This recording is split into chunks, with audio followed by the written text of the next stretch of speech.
This video was brought to you by my lovely patrons Thomas Johnson, James Rapp, John Mezzo, Mike Ran, Kevin Strauss, Rudbot, Tom Smarty, ARW, Miriam H, Edward Pierre, Ben Hancock, and Jessica Handley. For as little as $2 a month, you can get your name shouted out at the start of every Sormon video, as well as access to bonus behind-the-scenes content. Link in the description below.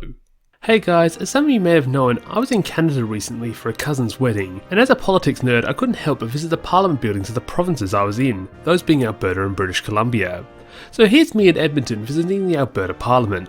I must say I am impressed with the building itself. Coming from Australia where we have parliaments that look like this, to see such an impressive building makes you wonder how they paid for it. And no, it's not oil money, as this place was built before oil was discovered in the region. It just seems that they really wanted fancy parliament buildings and somehow got the money to build this. To be honest, I wonder how the tax-paying public would feel if they were asked to build buildings like this today. Another interesting thing I learned on this trip is the fact that all Canadian provincial governments work on a single house legislator, with only the federal government having an upper house.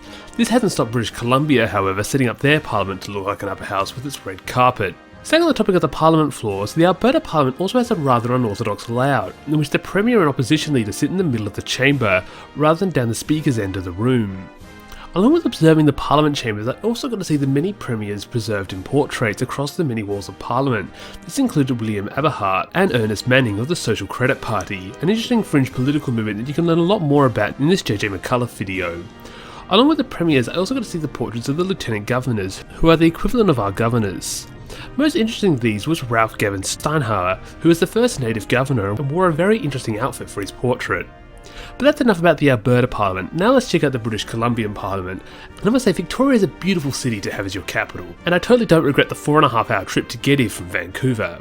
Getting inside, I was surprised how many other people were in on this tour. Apparently politics is really popular in British Columbia. While this tour was a bit shorter than the Alberta one, I did enjoy the animal spotting game where one had to find all 8 animals hidden throughout the tour, and in the end I won a sticker. Yay, I guess? Altogether, I really enjoyed my trip to Canada and especially enjoyed getting to explore these 2 parliament buildings of Alberta and British Columbia. Now just before I go, I've got a special announcement to make.